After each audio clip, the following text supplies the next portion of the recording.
Joining us to talk about that, Gijs Groenewegen. He's founder of Silver Arrow Capital Management. That's a precious metals hedge fund. I mean, is it a new normal when it comes to gold and silver at this point?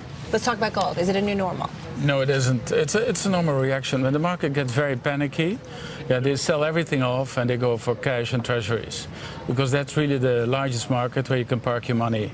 But from a fundamental point of view, the dollar and the treasuries are no better, in my point of view, than the sovereign debt in Europe. So I think it's more a great opportunity to accumulate more gold and silver. You'd be buying out big time. Yeah, it could go a little bit lower, but we saw today already that, the price of gold went down to 1532, was picked up. Yeah, so we closed at around, 1620.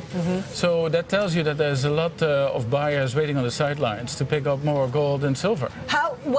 What do you think is the most important thing to the gold market at this point, Gijs? Is it what's happening in Europe? It must be. Or is it the general global macroeconomic environment? I mean, what is the most important thing to the gold trade at this point? It's everything. Is it the Indian wedding sex? No, it isn't. I mean, that's part of it, but that's not really it. What you see the last couple of years is that the investment demand has really increased for gold and silver. But why silver has taken such a hit on the downside is because silver is also an industrial metal. So on the way down, it acts like an industrial metal. On the way up, it's a precious metal. Right. And that's why you see much more volatility also, because the silver market, of course, is less deep than the gold market.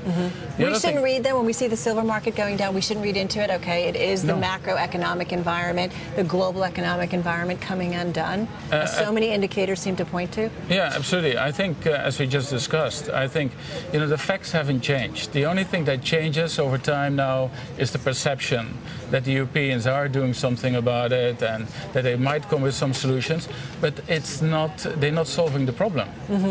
So they're just postponing what will happen, in my point of view, in 3 months or 6 months or whatever. But it will happen. We will get the default.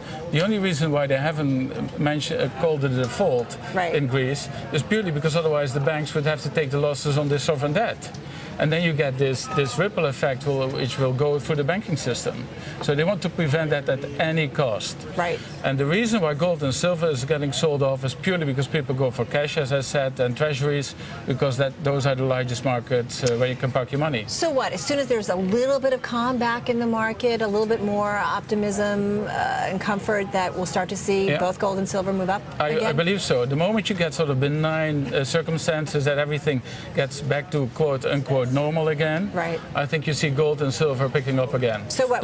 But one more thing I would like to mention is, don't forget that they had performed extremely well, since the beginning of the year. I was just looking at gold. It's up about 14%, even with the pullback that we've seen. It's up 14% for the year. Exactly. Where do you think we'll be by the end of the year? We're at 1621 right now. You asked me a difficult question, because everything depends on the circumstances. For example, how they deal with the situation in Europe and so on. And so far they haven't done it so well. No, but you could easily end up again by at $2,000. We have seen falls of $100.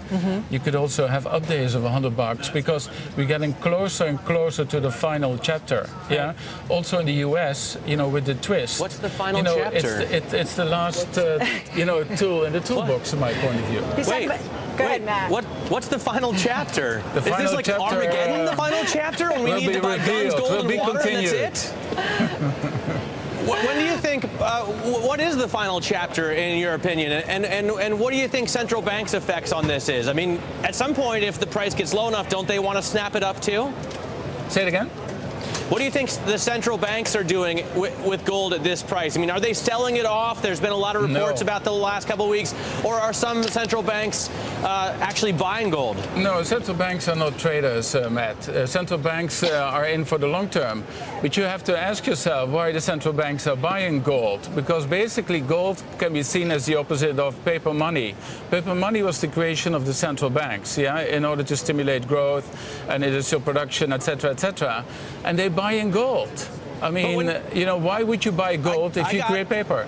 I understand perfectly well, but are you saying, when you say we're getting closer to the final chapter, is that the part when paper money is useless and you actually need to use gold as currency? Well, I think, definitely the monetary function of gold is increasing, no doubts about it, especially because of the inverse correlation which we see with the US dollar and gold. Yeah.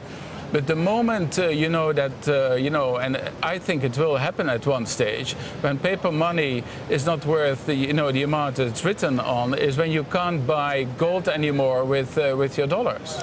Heist, let me ask you though, gold down, what, 16% in the last 3 weeks? I mean, is there a point, we're at 1621 today, is there a point it gets down to 1500 or 1400 that you start to get nervous, or do you just become a more aggressive buyer at that point? No, there is no issue in terms of the fundamentals for gold and silver. Yeah, because the big difference with paper is you can create as much paper as you want, but you can't do that with gold. You have to mine gold, you have to get it out of the ground. Right. So there is no manipulation. Yeah, what we see happening in the markets at the moment in Europe as well as in the US, there's a huge manipulation scheme going on. Money is being created in order to try to give the economy some traction, which is not there. For example, if you look at Twist, where we go in terms of longer duration in order also to hopefully stimulate the housing market, you can bring a horse to the water, but you can't make it drink. So if there's no confidence, nothing is going to happen. So in 5 seconds, if it goes down to 1400 or 1300, do you become a more aggressive buyer? I think the lower it goes, the more aggressive you become in buying the precious metals, because on the longer term, nothing has changed. Okay, we got to run. Heist, thank you so much. Welcome. Heist Groenewegen, he's the founder of Silver Arrow Capital Management. We're going